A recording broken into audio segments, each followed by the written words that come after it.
Ngayon, magluluto naman ako ng steamed pork with dried mushroom, water chestnut at saka salted fish. Ang mushroom po, sinok ko po ito ng overnight. At ito ay aking gigilingin mamaya. At ito yung water chestnut na tinatawag nila ito. Hindi ko alam kung meron din sa atin, sa Pilipinas ito. Yan, no? Hindi ko alam kung ano ito, saang galing ito.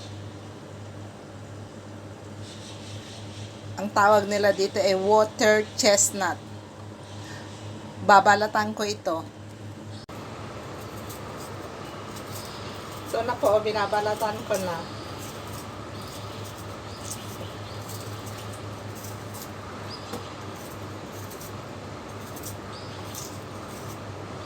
Ganito na siya, oh.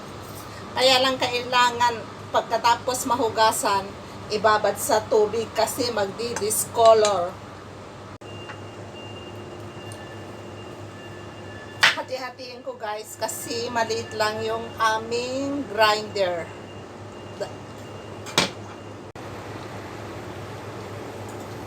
Ito naman yung aking Chinese mushroom.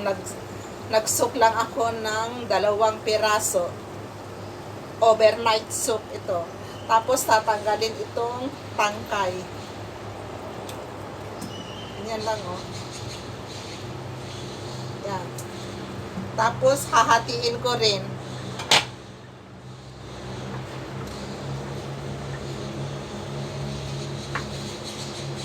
Yan, in-slice ko rin siya ng maliliit kasi gigilingin ko rin ito mamaya. Ito rin yung aking karne ng baboy. Hiwain ko rin ito ng cubes na maliliit bago ko ilagay sa grinder. Ito naman yung aking salted fish. Pero ito na lang ang natitira, buntot sa kaulo. Nag-slice lang ako ng kaunting piraso. Kasi po masyadong maalat. Ito po ang aking gagamitin na panggiling sa aking karne ng baboy, dried mushroom, water chestnut.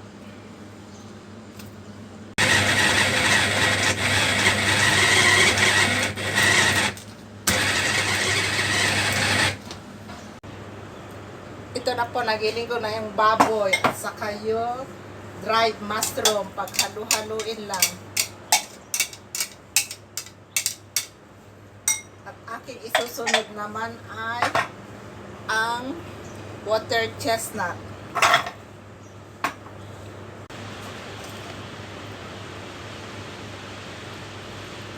Ito na, nagiling ko ng lahat. Paghalo-haloin lahat sa isang lalagyan.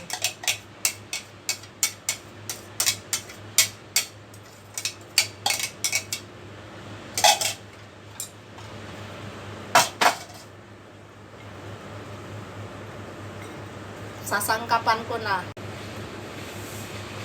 Lalagyan ko na ng konting sugar, cornstarch, 1/2 spoon, konting oil, cooking oil,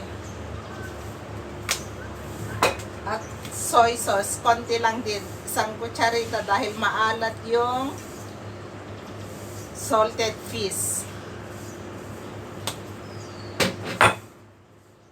Saka i-mix lahat sa ating mixing bowl.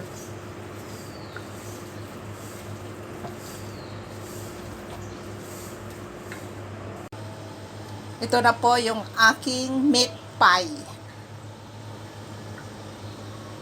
I-steam ko na ito ng 20 minutes. Ayan, luto na po ang aking meat pie. Combination po ito ng minced pork, salted egg, ginger, water chestnut, dried mushroom. Ito naman yung maliliit na isda, parang dilis ito, pinatuyo. Luto na po ang aking steamed eggplant in chili garlic sauce with anchovies. Ito naman ang isusunod kong lulutuin. Meron tayong fried bean curd puff at saka fresh na pusit at saka soybean sprout. Ibili na blanch ko muna itong soybean sprout para matanggal yung amoy.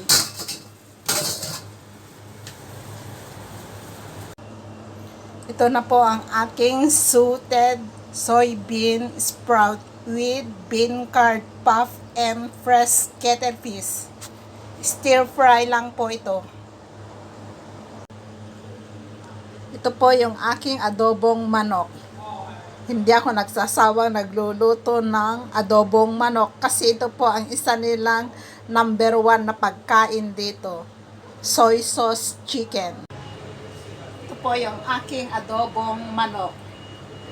Ganito lang ang pag-adobo nila. Buo muna pagkatapos titila din mamaya. Hanggang dito na lang po ang aking pagluluto uli. Kita-kita ulit tayo sa aking next video. Please don't forget to subscribe my YouTube channel. Hope na nag-enjoy kayo sa aking mga pagluluto dito sa aking munting kusina. Bye-bye!